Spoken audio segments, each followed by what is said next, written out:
انتوا بتسمعوا ذا ويكلي نوب، معاك الريسرات، والنهارده هنكمل كلامنا عن الصحه النفسيه للمطورين. في الحلقه الاولانيه والتانية من البودكاست انا اتكلمت فيهم عن الامبوستر سيندروم والبيرن اوت وشويه حاجات في النص كده، بس الكلام كان كلام عام، الكلام كان اغلبه كلام زي تعريفات وخبرتي الخاصه مع حاجه زي دي. بس ما كانش معايا حد خبره يتكلم معايا في الموضوع ده. فالنهارده معانا باشمهندس احمد علي، سوفت وير انجينير فيسبوك. منورنا يا ابو احمد. نورك حبيبي، نورك سعد. اللي احنا هنتكلم فيه النهارده موضوع اتكلمت فيه قبل كده، وموضوع الناس اللي بتتكلم فيه قليله، فعشان كده حبيت ان انا اعمل الحلقه دي عن نفس الموضوع، هو الصحه النفسيه للمطورين. من فتره انا عملت حلقتين عن الموضوع ده. للي ما يعرفش، اول حلقه كانت عموما عن الامبوستر سيندروم والحاجات اللي معاه، وتاني حلقه كانت عن البيرن اوت. بقلب من فتره قريبه على ايجيبشن جيكس، لقيت بوست عظيم جدا. البوست كان واخد تفاعل تقريبا حوالي 900 رياكشن لحد ما انا فاكر. وكان احمد هو اللي كاتبه. فدخلت كلمته في ساعتها، يعني بصراحه وانا يعني عايز اجيب ضيف معايا، فاول حلقه النهارده معايا ضيف. والموضوع هيبقى هو نفس الموضوع. فقبل ما اخش في الموضوع، بس حابب ان احمد يقدم نفسه للي ما يعرفوش. تمام. أنا اسمي أحمد علي، حاليا سوفت إنجينير، بقالي حوالي 4 سنين، إلا كام شهر، يعني في شهر ونص جايب 4 سنين. قبل ده كنت في هولندا حوالي 2 سنين ونص. قبلها في مصر اشتغلت تقريبا من 2010 في شركات، وقبل 2010 كنت شغال فريلانسنج جميل. تقريبا من تحت الصفر. فاهم؟ فرحلة طويلة كده. جميل. ماشي. في البوست اللي انت اتكلمت عنه، انت اتكلمت عن الامبوستر سيندروم، و انا تقريبا مش فاكر البوست قوي، فلو ممكن تحكي لنا عن تجربتك مع حاجة زي دي، الامبوستر سيندروم حسيت بيه في انهي مرحلة بالظبط من المراحل اللي انت مريت بيها في الشغلانة بتاعتنا دي، واتعاملت معاها ازاي اول مرة؟ هل كنت تعرفها مثلا فعرفت تتعامل بسهولة، ولا بدأت ان انت تريسيرش من اولها؟ بص، من الحاجات التريكي أوي في الإمبوستر سيندروم، تقريبا مستحيل إن أنت كشخص بتعاني منها إن أنت تعرف إن أنت عندك إمبوستر. أنت كل اللي في دماغك مش أهل لشغلانتك، وإن أنت مش كفء. حواليك مش واخدين مهم. بالهم، بس عشان هم كمان مش كفء، أو هم مثلا في حاجة شغالهم عنك، بس أول ما حد هيبص على كود أنت كاتبه، هيتعامل مع حاجة أنت عاملها، هيقفشك. مم. ده كل اللي في دماغك. استحالة وانت في المود ده تعرف تفكر في الموضوع بشكل سيكولوجي، او بشكل تدور او تريسيرش او كلام من ده. كل انت تحت ضغط نفسي، ومهما كان الاثباتات حواليك بتقول عكس كده، اي اثبات، انت كل اللي انت شايفه لا، انا مش كفء لسبب ما. يعني انت بتقارن نفسك بناس اشطر بكتير، مهم. بتقارن نفسك بحد مثلا بقاله في الشغل 12 سنة وانت لسه جاي بقالك اسبوعين. فانت في حاجات كتيرة منطقية بتبقى مش منطقية، بتبقى حق. ما تعرفش اصلا ان انت تفكر باي شكل منطقي. مظبوط. آه، اهم حاجه في الموضوع عشان تقدر تعرف اذا كنت انت فعلا بتعاني من امبوستر سيندروم، او ان انت فعلا مناسب ليه، او في حد في المكان ده شاطر وتعرف وبتثق فيه، تعرف تتكلم معاه. شاطر دي مش معنى شاطر ان هو بيعرف يكتب كود كويس. خبره، بقاله كتير وحد ممكن يكون مر بمراحل زي كده. مهم. تتكلم معاه بصراحه وبانفتاح، وان انت تحكي له انت حاسس بايه وايه حاسس بكده. في اغلب الاحوال الشخص ده ممكن يساعدك. انت فعلا عندك مهارات محتاج تشتغل عليها، او لا، انت كل اللي انت شايفه ده حاجات كلها فيك انت.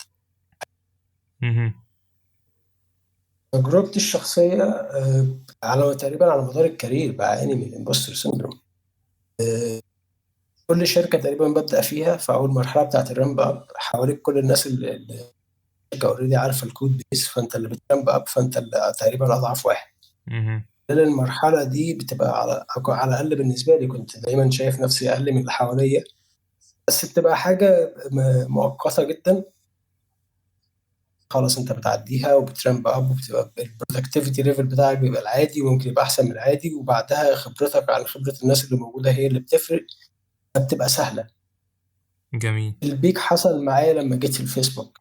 فيسبوك على عكس الشركات اللي اشتغلت فيها، آه، انا لحد دلوقتي يمكن الحمد لله سeniority ليفل كويس، بس مش اقدر اقول على نفسي من التوب 1% مثلا. مهم. لما دخلت كنت ليفل اقل من اللي انا فيه حاليا. هو تقريبا ده 60% من الفيسبوك انجينيرز اللي انا كنت فيه. فبعد ما كنت انت واحد في اغلب شغل، كنت توب 1 to 5% في المكان اللي انت فيه، وتقريبا انت السورس اوف نولج، بقيت افريج، بقيت زيك زي كل اللي حواليك. جميل. فدي لوحدها خبطة ما يعني ما جديدة بالنسبة لي لحد ما، وأثرت نفسيا كتير جدا. يعني أثرت اللي هو أنا فعلا مش جاي ولا زي الناس اللي في الشركات الأمريكية كانت متخيلة. لا أنا مش جامد خالص. الموضوع كان معاناة يعني. يعني هتلبس الناس هتلبس في الموضوع، سواء آه سواء انت سينيور عندك سنين خبرة وبتنقل من شركة للتانية، او واحد لسه مبتدئ وبادئ جديد في المجال، انت كده كده هتحس وهتلبس في امبوستر سيندروم. هي بص، بكل الأحوال ما يعني أنا لحد دلوقتي تقريبا كل اللي اتكلمت معاهم في الفيسبوك مستوى الانجينيرنج ليفل يعني افريج اللي في الفيسبوك ده بيبقى انجينيرنج دايركتور في شركات تانية. مهم. الناس كلها جامدة، وما فيش واحد اتكلمت معاه غير ما يا إما بيمر بيها يا إما مر بيها. انت متخيل هتسيبك الناس دي الليفل هتسيبك. بتاعها اه بالظبط. ماشي. طب هل الشركات وانت بتنقل ليها، هل الاونبوردنج بروسيس مثلا بيسهل عليك حاجة زي دي؟ يعني انت مثلا دلوقتي لما جوينت فيسبوك لأول مرة ولقيت ان مهم. الناس كلها اللي هو الليفل بتاعك، انت كنت فاكر الليفل عالي، بعد كده بقيت حاسس ان الليفل بتاعك افريج. هل البروسيس بتاع الشركة نفسه أثر في عامل زي ده؟ يعني هل هما دخلوك تدريجيا مثلا على الكود بيس وعلى الكوميونتي بتاعتهم، ولا ان لبست على طول كده لقيت نفسك قاعد قدام كود مش فاهم فيه حاجة، ومفروض ان انت تدور بقى مع نفسك وتسرفايف المرحلة دي لوحدك؟ مش كده قوي. يعني هي فيها هو العامل الفارق في الكومن كلتشر، ان حاجه زي كده الناس متفهمه ان دي بتحصل. مهم. فدي ساعدت. بس حته الرامب اب، هي الرامب اب ده لوحده جزء من العوامل اللي بتخليك تحس بالانضراب. يعني انت عندك 6 اسابيع لما بتخش فيسبوك كامب، كل 6 اسابيع انت ما بتعملش حاجه غير تاسكات وكلاسز وحاجات زي كده، اللي هو بترامب اب على الكود بيس، تعرف على الكود، ما بتعملش حاجه. يعني اللي هو ايه، هتبيلد فيتشر في الماسنجر مثلا، ولا هتبيلد حاجه في قويه في اي ابلكيشن من الفيسبوك ابلكيشنز. مهم. هتعمل حاجات بسيطه بحيث ان انت get your hands dirty مع الكود، يعني فاهم. جميل. هما بياخدوك واحده واحده في الرامب اب. بس وانت بتتاخد واحده واحده كده، انت بتكتشف كم من التكنولوجي وكم من الحاجات اوفر ويلمنج بطريقه اللي هو يا جدعان كل ده انتوا بتحاربوا هنا ولا ايه اللي بيحصل بالظبط؟ مم. يعني يمكن الرامب اب بيريود دي واحده من الحاجات اللي بتسبب الامبوستر سيندروم وحدها. ما اظن حاجة ومعاها زي دي ممكن تأثر. ومعاها الكالتشر بقى. الكالتشر ده ده الاوبوزيت فورس، ده الحاجه اللي جايه من الناحيه التانيه تساعد بقى. اللي هو انت معاك منتور، معاك تيمز اللي بتتكلم معاها عشان تشوف هتجين اي تيم. الناس المفروض ان هي تبقى ناس واعيه وناس فاهمه ومدركه، دي مش سهله. مهم. وبيساعدوك على المستوى الشخصي وعلى المستوى. انا فاكر ان انا كان المنتور بتاعي كان شبه بيساعدني في ازاي ادور على شقه عشان اجرها في لندن. ده وانت حاجه ملوش اي داخل علاقه فيسبوك؟ بيها. حاجه ملوش علاقة. هو سوفت وير انجينير زي مهم. بس ما كانش عنده مشكله ان هو يساعد على المستوى الشخصي. جميل. هي الاوبنس ده والناس عندها استعداد ان هي تساعد بالشكل ده، ده بيساعد لوحده. مع ان انت ده بيجين تراست. يعني انا المنتور بتاعي كان من اول الناس اللي ساعدتني في حته ان انا اتخطى مرحله الامبوستر سيندروم. اول حاجه 3 سنين ونص في الفيسبوك عندي امبوستر لسه بعاني منها، فاهم. ثلاث سنين فمجرد ان انت ونص واحد اه اللي هو يعني ده من 3 سنين ونص، أو دلوقتي بقى له 7 سنين في الفيسبوك، وكان ساعتها لسه عنده امبوستر سيندروم وبيعاني منها. جميل. انت مجرد ان حد قدام منك المفروض ان هو في فيسبوك بقى له كذا سنه وبيقول لك ده بقى لي كذا سنه وما زلت بعاني منها، فمجرد ان انت عرفت ان انت مش لوحدك، ده الى حد ما بيخلي الدنيا اسهل شويه. طيب هل مثلا المنتور وهو ماشي معاك في الموضوع ده وشيرنج مع بعض ان مثلا هو بيعاني من imposter syndrome وانتوا قاعدين بتتكلموا، هل الامبوستر سيندروم مثلا مأثر على إنتاجيته؟ هل مأثر على هو بيطلع مثلا، بيقدر يشتغل على الكود بأريحية ولا لأ؟ ولا هل هو من ليفل السينيوريتي بتاعته أو من كتر تعامله مع الموضوع إن هو بقى يعني زي ما تقول كده اللي هو اتعود على الموضوع، هو عارف إن هو هيحس بإمبوستر سيندروم وعارف بيتعامل معاه إزاي؟ ولا كل مرة بص، بيلبس كده هي نفس اللبسة بنفس الحيرة؟ مش قوي يعني. هي السينيورتي ليفل كسوفت وير انجينير مش هيفرق قوي. مهم. اللي هيفرق انت تخطيت العمليه دي كم مره قبل كده، دي الخبره بتاعت اللي هو تتعامل مع الحاله النفسيه دي ازاي. مهم. يعني انت عندك خبره السوفت وير قاعد في كل حاجه في الدنيا في شغلك، بس لما بتيجي للحاله النفسيه دي تعرف تكتب كود كويس، ده مش هيساعدك في حاجه. مم. بتأثر على انتاجيتك، بتأثر على حاجه في الفيسبوك مثلا. احنا عندنا في موتو كده في فيسبوك بيقول لك what would you do if you weren't afraid. جميل. مش خايف هتعمل ايه. ده المفروض ان هو بيشجع الناس ان هي تاخد ريسكس عشان تعمل حاجه جديده. وانت في امبوستر سيندروم استحاله تعمل حاجه زي كده، انت خايف اصلا. هتقول لي اخد ريسك ايه يا عم، انا عايش في ريسك لوحدي. مم. فاهم؟ فانت استحاله تعمل حاجه زي كده. الخبره اللي بتفيد اللي هو مرحله زي اللي انا مريت بيها واللي غيري مر بيها، ولقى اللي ياخد بايده ويقول لا ده عادي وينفع نتخطاه، والطريقه واحد تعالى نشتغل عليها سوا، ونعرف الاسباب اللي بتريجر الاحساس ده ونشتغل عليها. مهم.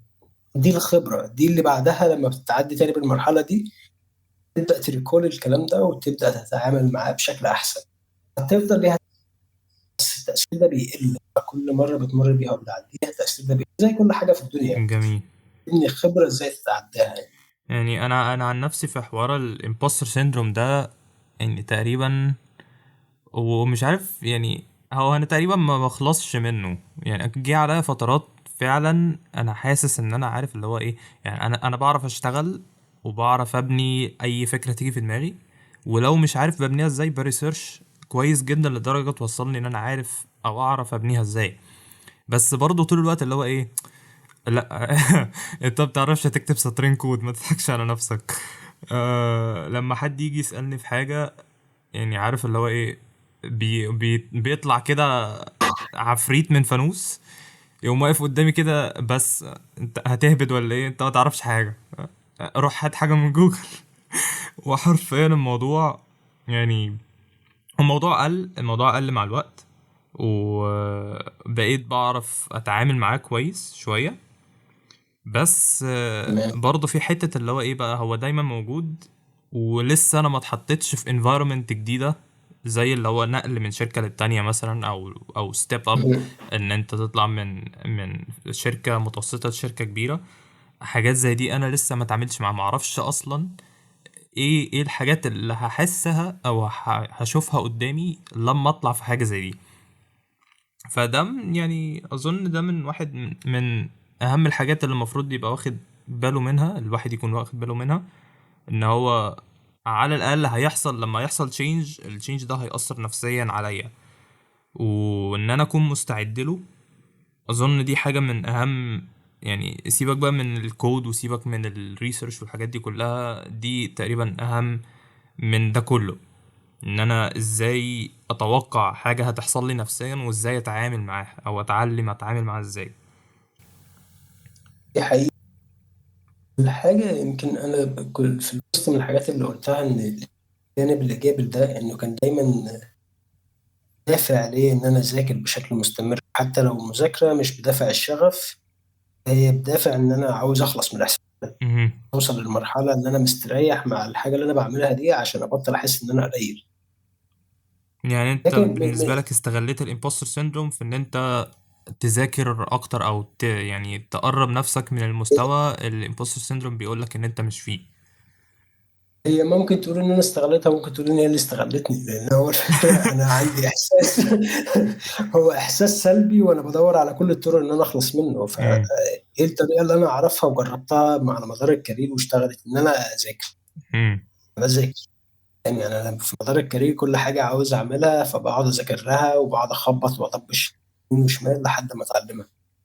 انا دلوقتي في مرحله اغلب الحاجات اللي انا شغال عليها إمم، ده مسبب لي احساس ان انا قليل، فطب انا اعمل ايه؟ طب ما انا اذاكر. فاهم؟ إمم، وذاكر. الجانب السلبي في ده ان انا ما كنتش بذاكر بعقل، يعني انا كنت ممكن اقعد لحد الساعه 1 بالليل بذاكر، إمم. اصحى الساعه 7 الصبح افضل اذاكر قبل الشغل وهكذا. يعني دي مش حاجه هيلثي. يعني تهرب من imposter syndrome، تلبس في burn out بقى. اه خالص. آه. بس ينفع ان انت تمودريت الكلام ده، يعني ينفع ان انت هي حاجه كويسه ان انا بذاكر، بس محتاج هو خلي الدنيا بالانسد شويه. اهم، ودي اللي انت بتبقى احسن فيها مع الوقت. يعني انا ما زلت بذاكر، وكل الناس اللي اعرفها في فيسبوك تقريبا بتذاكر ان احنا بنشتغل دايما على كاتنج ايدج قد ما نقدر. اهم، انت دايما في حاجه بتذاكرها، بس بالعقل. 4 ساعات بعد الشغل لا، انت بتخلص شغلك بدري ساعه ولا ساعتين، بتذاكر الساعه ولا ساعتين دول، وبعد شغلك بتستمتع بيومك يعني. اهم. فاهم؟ طيب. فهي يعني إمم. معاك. كمّل، كمّل. فهي زي ما بقول لك انت ممكن تستغلها، او ممكن تاخدها مؤشر ان انت خرجت من بره الكومفورت زون. بمعنى انت دلوقتي بادئ في ليتس سي بي اتش بي، جميل. الدنيا كلها جديده بالنسبه لك، وبتكونسبتس جديده، بتتعلم حاجات جديده. اهم، طول المرحله دي انت ما زلت لحد ما في حته الامبوستر سيندروم، ان انت مش اهل زي زميلك السينيور اللي قاعد جنبك شغال، البرودكتيفيتي بتاعته عاليه. اهم، خد معاك الموضوع شهر 2 3 سنه، وصلت لمرحله الشخص اللي قاعد جنبك اللي انت دايما لسبب ما بتقارن نفسك بيه. انت شايف نفسك زيك زيه، وخلاص استريحت شويه من احساس الامبوستر. بعدها بشهرين 3 خبطت تاني في الاحساس ده وانت شغال على سي بلس بلس. انت مش معناه ان انت وحش، معناه مضبوط. ان انت بره الكومفورت زون بتاعتك، فانت محتاج ترامب اب ومحتاج تاخد وقتك فيها. اهم، لا، ده فرق ما بين ده، لان ناس كتيره من الكومنتات اللي شفتها، ناس كتيره مثلا لسه حديث التخرج، او لسه بتدرس حاجه، إمم، لسه ما عندهاش اي سنين خبره، وشايفه ان هم عندهم امبوستر سيندروم. اهم، مش امبوستر سيندروم اللي عندك، انت لسه بتبدا، شخص لسه ما عندكش خبره في البدايه عشان تقارنها باي حد. انت تقارن نفسك مثلا بواحد شغال بقاله 6 7 سنين، فدي مقارنه في حد ذاتها ملهاش اي علاقه بالمنطق. حقيقة. ناقصك مهارات، امبوستر سيندروم، ناقصك مهارات، اشتغل على نفسك. وطبيعي ان انت ناقصك مهارات، ما حدش فينا اتولد بيعرف يعمل اي حاجه يعني، اهم، لسه في بدايه مشوارك. فدي انا يعني اللي عاوز اقوله هنا، ان استغلها، خد منها الجانب الايجابي، ان هي مؤشر ان انت بره الكومفورت زون بتاعتك. اهم. حاول تعمل البالانس ان هو ده ما يديش لبرن اوت زي ما انا عملت قبل كده.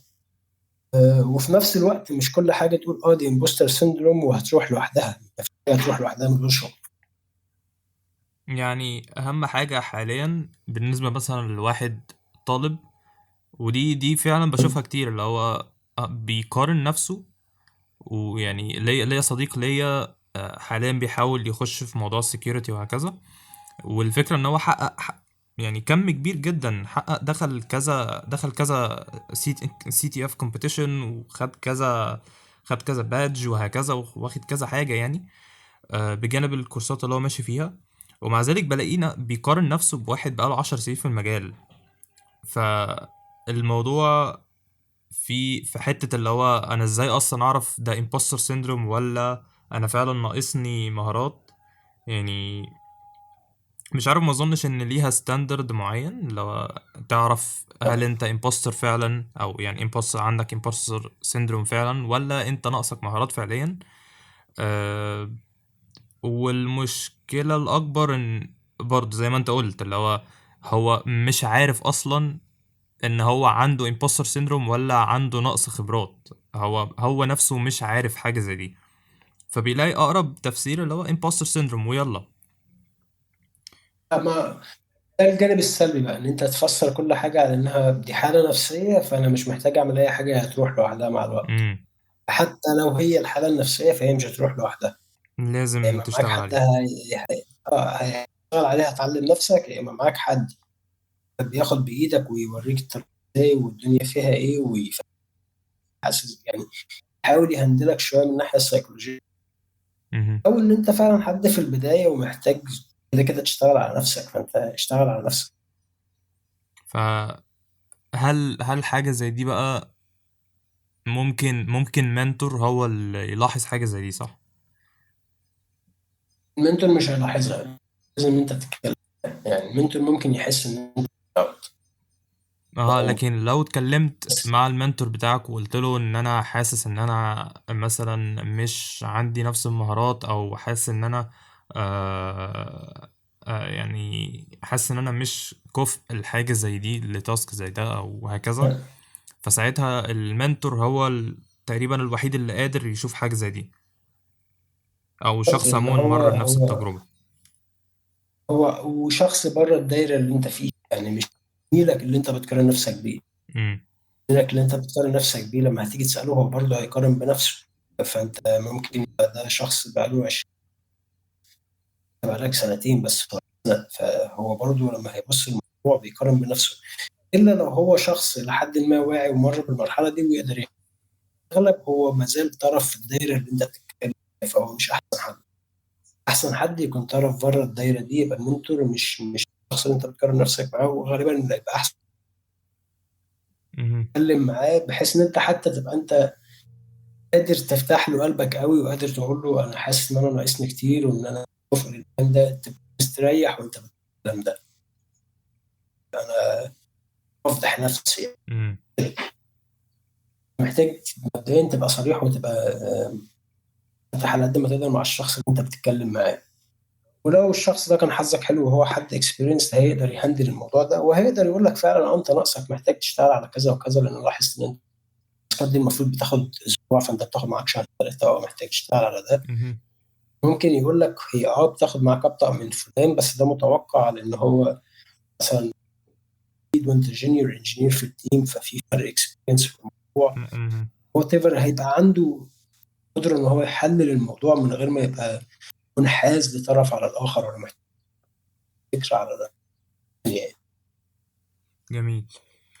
طيب، عدينا من موضوع الامبوستر سيندروم، وحاليا واحد مثلا درس وعارف مثلا، عارف الفرق ما بين ان هو عنده امبوستر سيندروم او نقص خبرات، فبدأ يشتغل على الخبرات اللي عنده. في نص الطريق بقى لبس في حاجة من الاتنين، يا اما لبس في البيرن اوت، يا اما لبس في اللي هو عارف انت شعور الضبابية، وان هو مش شايف هو رايح فين، اللي هو ايه اللي مم. هيحصل في المستقبل، هل هو اصلا ماشي صح ولا لأ. والحاجات اللي في النص دي كلها اللي هو ماشي، انت مثلا دخلت شركة جديدة، فلقيت منتور، المنتور ده مشاك شوية في الموضوع، بس انت مش عارف برضو الحاجات اللي انت ماشي فيها دي هتفيدك في الشغل اللي انت هتشتغله بعدها بفترة ولا لأ. فده برضو بيسبب من ضمن الحاجات اللي بتسبب إحباط، وإن انت يعني ماشي عمال تخبط، او مش بتخبط قوي، انت ماشي على طريق، بس انت مش عارف الطريق ده صح ولا غلط. هل عديت بحاجة زي دي اصلا في التحويلات اللي انت نقلتها ما بين الشركات، او قبل وانت لسه طالب وهكذا؟ عديت بيها وقريت عنها. مهم. الجانب الإيجابي إن دي مرحلة برضو كلنا بنعدي بيها، ومرحلة طبيعية، اللي هي مرحلة أنت بتبريك بقى. أنت مش أنت خلاص، أنت وصلت لمرحلة، هو في إيه اللي جاي بعد كده؟ مم. لو أنا فاهم سؤالك صح يعني. مهم. وصلت مظبوط. لمرحلة خلاص، يعني أنا مغطي تقريبا كل احتياجات الشغل اللي أنا فيه. يعني في الشركة اللي كنت فيها في أمستردام مثلا، كنت بروح الشغل الساعة 11 الصبح، جميل. أشتغل شوية مع زمايلي، أتغدى، الساعة بقت واحدة، أشتغل، والشغل كله اتلم في الساعة. في ساعتين. مش محتاج اللي هو كل الشغل اللي مطلوب مني في اليوم ده اتلم في ساعتين. اوفر ديليفر احيانا. هو طب انا كده، انا وصلت الليفل بعمل كل حاجه مطلوبه مني، واليوم بيبقى فاضي ومش عارف اعمل ايه تاني يعني. جميل. انا هذاكر ايه يعني؟ لو هذاكر بهدف ايه يعني؟ عاوز اوصل. لما بتوصل للمرحله دي هو خلاص بقى يعني انت فعلا المستقبل بالنسبه لك بقى ضبابي زي ما انت بتقول، فانت مش عارف يعني، ما تبقاش قاعد على بعض يعني. لو مش شايف رؤيه انا هعمل ايه بعد سنه ولا اتنين، او انا بسعى لايه، قاعد على بعضي. واليوم اللي بيعدي من غير ما احاول، من غير ما ابقى حاسس ان انا اون تراك، امم. ايا كان اون تراك ده معناه ايه، ابقى قلقان بسبب ان انا شخص موسوس في الحته. المرحله دي لما وصلت لها كنت بعاني الى حد ما، اللي هو في جانب كويس ان انا ابقى مبسوط بيومي، الحياه ريلاكسد جدا، ليد باك، ما فيش اي ضغط شغل. امم. بس في نفس الوقت ابقى هو انا كده وصلت للتوب في الكارير يعني ومفيش حاجه بعد كده؟ امم. اكيد لا، في حاجه غلط. النكست ستيب ما انا مش عارف. فبتبدأ تدور بقى على فضلت النكست على ستيب دي. حقيقه حاجات من الحاجات اللي عملتها مثلا ان انا اشتغلت مع ناس، حاجات اوبن سورس. جميل. ميزه الاوبن سورس دي للاسف الناس بتندر استيميت الفاليو بتاعها. الفاليو بتاعها بجانب إن انت بتعمل علاقات مع ناس بره عارف توصل لها، دي حقيقة. تتعلم من ناس بتشتغل باساليب وكالتشر مختلفه تمام، بتتعلم حاجات كتير قوي. امم. اشتغلت على حاجه اسمها كيوكمبر ايش فريم ورك بتكتب بيها انت. عملت لها امبلمنتيشن للماك، خدت خبره جديده ريحتني شويه، وبعد منها وقفت مكاني تاني. امم. فاهم؟ ما اعرفش الملهى عشان تخرج منها، بس اللي خرجني منها الاوفر بتاع انا حاسس نيكست ستيب جايه، ولما جت مع حاجات كتيره اتعلمها. وهنا الجانب الايجابي بقى بتاع الامبوستر. انا قبلها ما كانش فيه امبوستر سيندروم، انا واحد غطي تقريبا كل اللي محتاج. انا كنت ليد على 12 سوفت وير انجينير، والدنيا كويس ومفيش اي مشاكل. امم. امبوستر سيندروم جت وانا بتقدم ستيب في الكبير. لما واخد بالك اتحطيت في environment جديدة او طلعت بره الكومفورت زون بتاعتك. الانفايرمنت؟ بالظبط، انفايرمنت كومباتيتيف اكتر، بره الكومفورت زون بتاعتي، اللي هو جاي معاها الامبوستر سيندروم. فانت مع الوقت، انا ما شفتش الكلام ده ساعتها طبعا، امم. بس دي بقت الخبره اللي عندي لما اتحط في موقف زي ده تاني. امبوستر سيندروم سيجنال ان انا بجرو في الكارير بتاعي، بستريتش عن الليفل بتاعي. جميل. دي يعني دي من الحاجات اللي انا اتعلمتها، اللي هو لما احس تاني باحساس ان هو احساس مش لطيف، بس هو اساسا انديكيتور لحاجه كويسه، انديكيتور ان انا الجروث بتاعي بيزيد. احساس ان انت واقف محلك سر دي، كذا حد كلمني عنها. وحتى وهم يعني ما بنوش حاجات كتيرة، ما عندهمش خبرة أصلا، أغلبهم طلبة. بس كانوا اللي هو إيه، هو كان بيذاكر حاجة مثلا، فماشي هو ذاكرها وخلصها واشتغل بيها شوية، ولكن بعد كده برضو وقف، اللي هو طيب أروح فين بعد كده، هعمل إيه. أه وأظن الحاجة الوحيدة برضو اللي ساعدت الناس دي كانت إن هما يمشوا على رود ماب كبيرة، مش رود ماب صغيرة.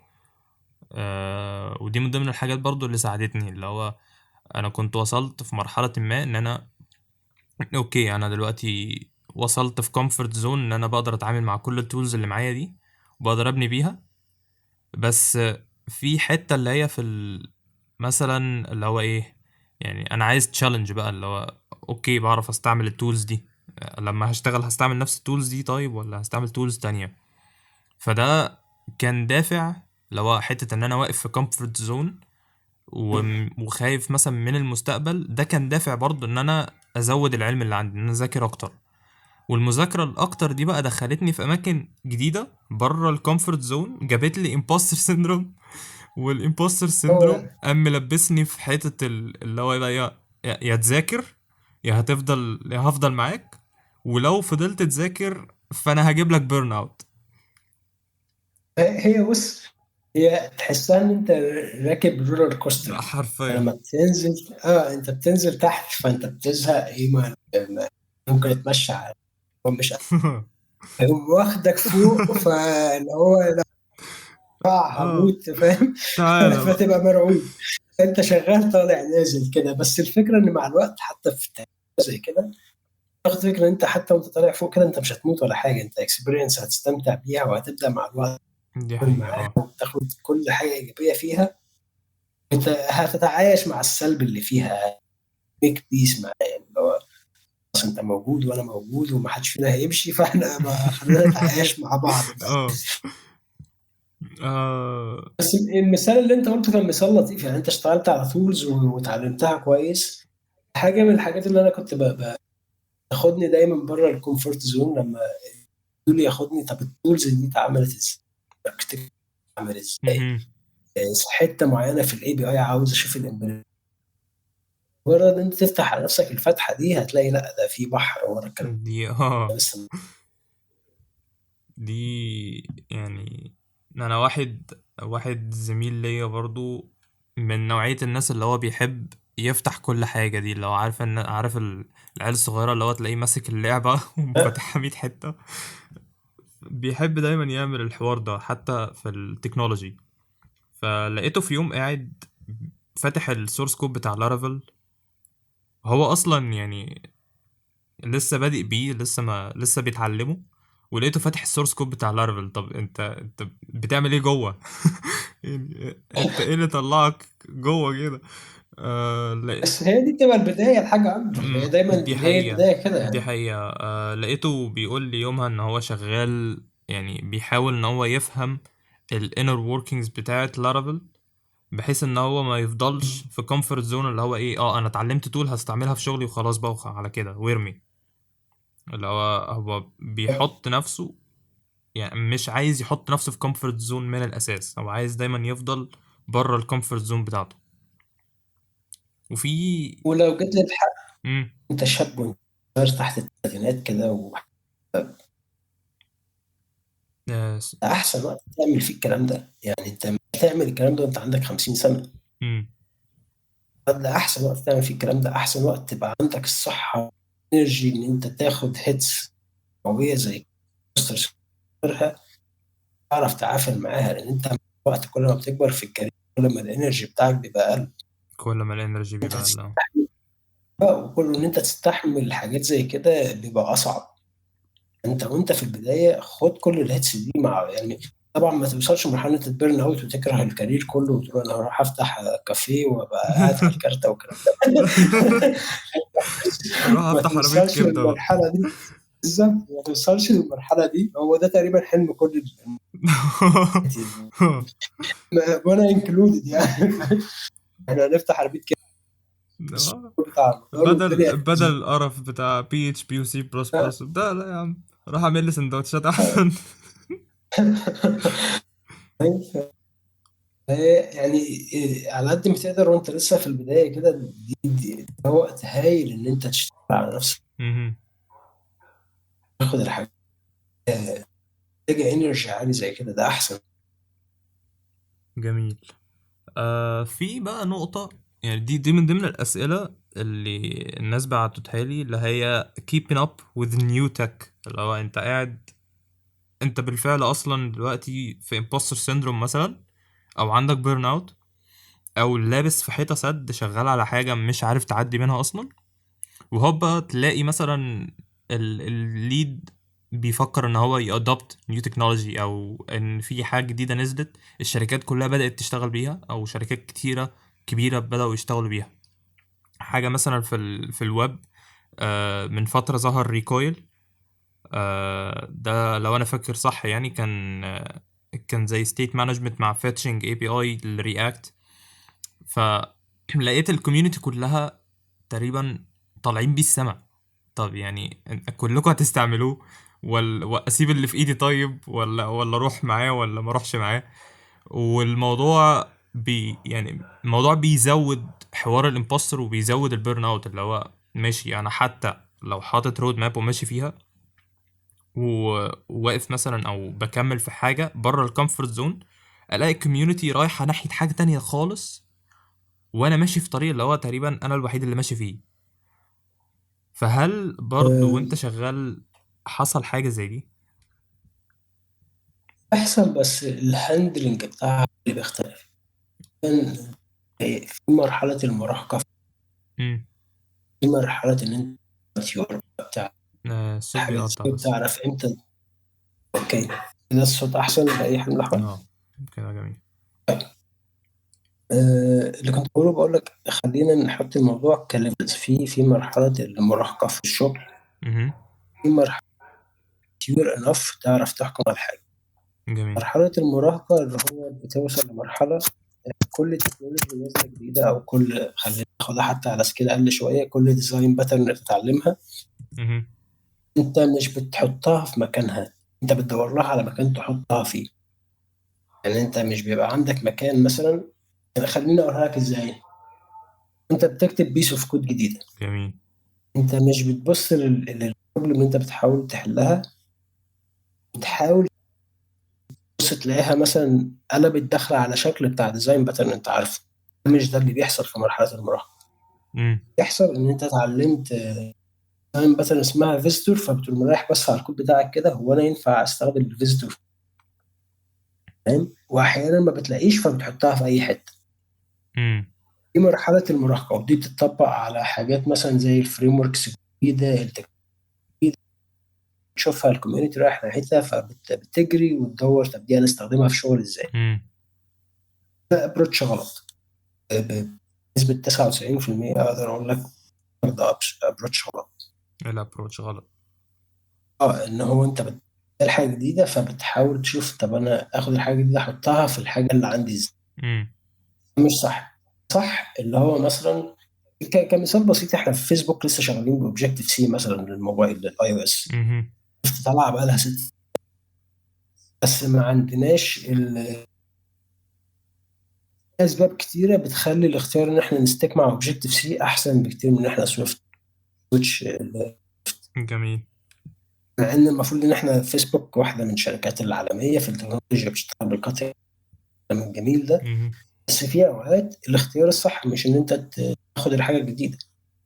زي مثلا ان انتوا عندكم اغلب الديفلوبرز فاميليار مع اوبجكتيف سي، مش فاميليار مع ال لا، مش ده العامل خالص. العامل ان احنا عندنا كود بيز الموبايل مكتوبه بسي بلس بلس، كود بيز محترمه مهم.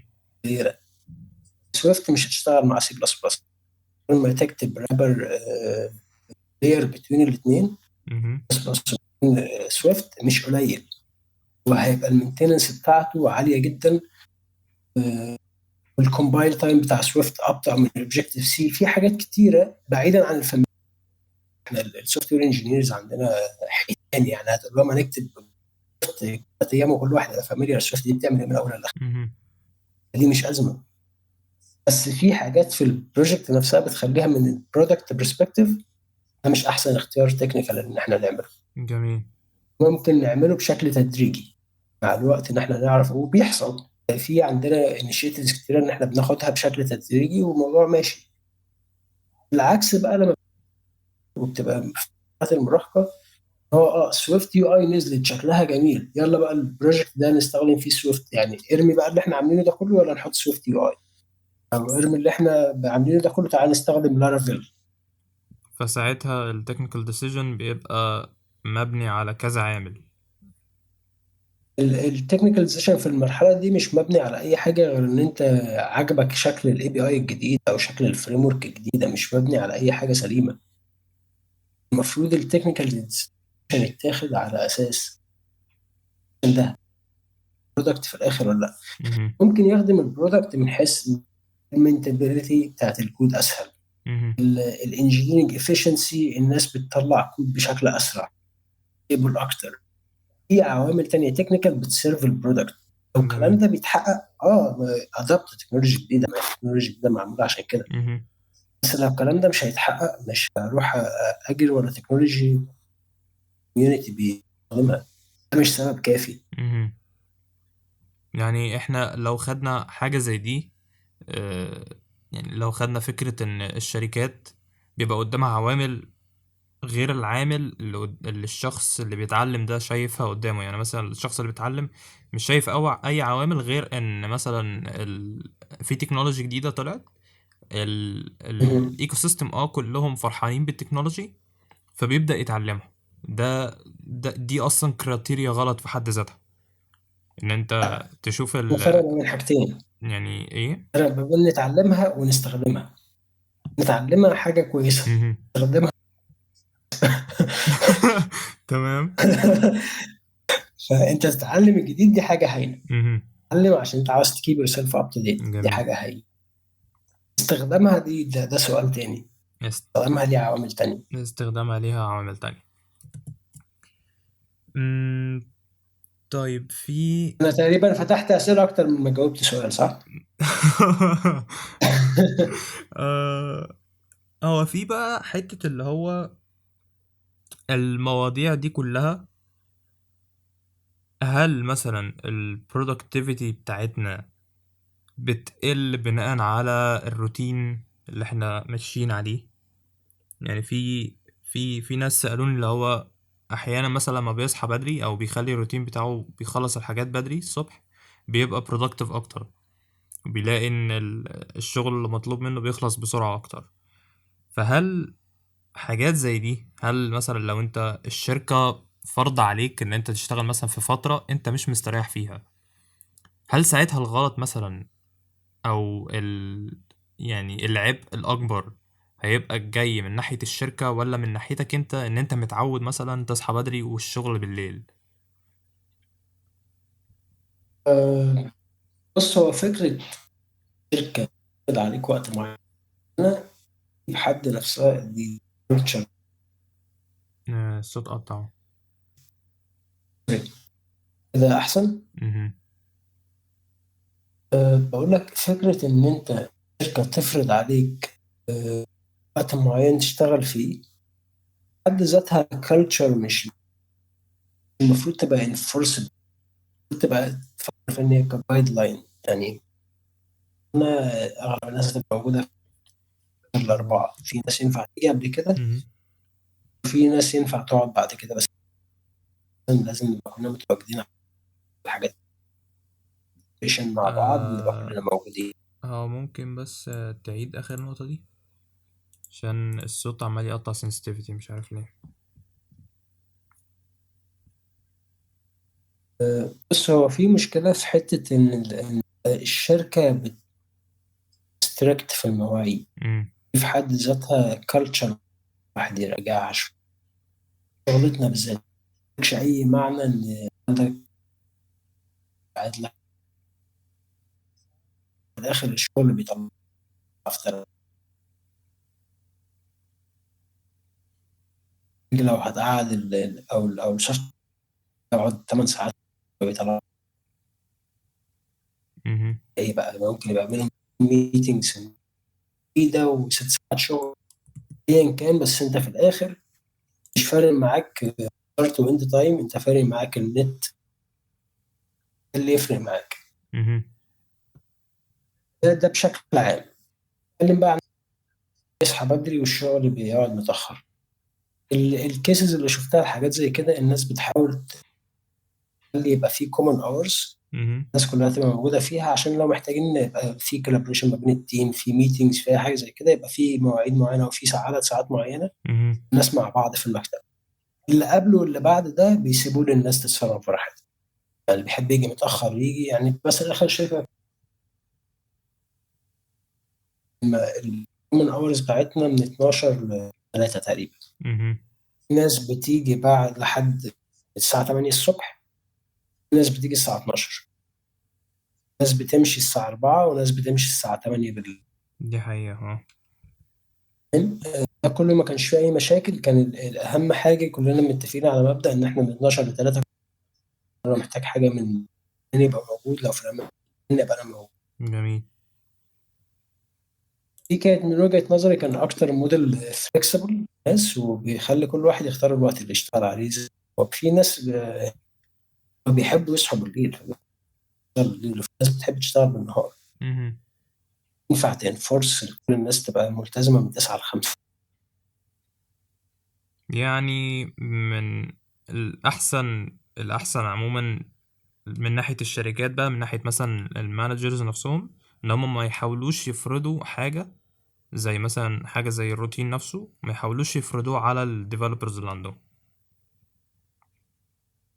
اكيد متفق معاك 100%. ما حاجه فعاله، ما مهم. فيش اي دليل في شغلنا بيقول ان موضوع عدد ساعات العمل او الاند تايم بتاع الشيفت ده ليه اي شغلانه. مهم. ممكن في شركات تانية او في شغلانات تانية، يعني حد مثلا يفتح محل ملابس، مظبوط. او حد مثلا يروح يوصل حاجه من اماكن، في حاجات ستارت واند تايم ومطلوب الناس تلتزم.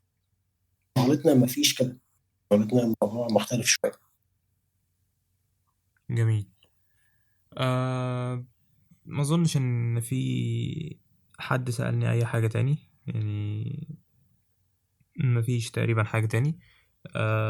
بس دي بقى من عندنا دلوقتي، حتة اللي هو انا دلوقتي واحد معرفش اصلا ايه هو الامبوستر سيندروم، معرفش ايه هو معرفش ايه هو البيرن اوت. هو ممكن يكون جه للشخص ده الاحساس نفسه، هو ما يعرفش اسمه ايه، ما يعرفش يدور على ايه.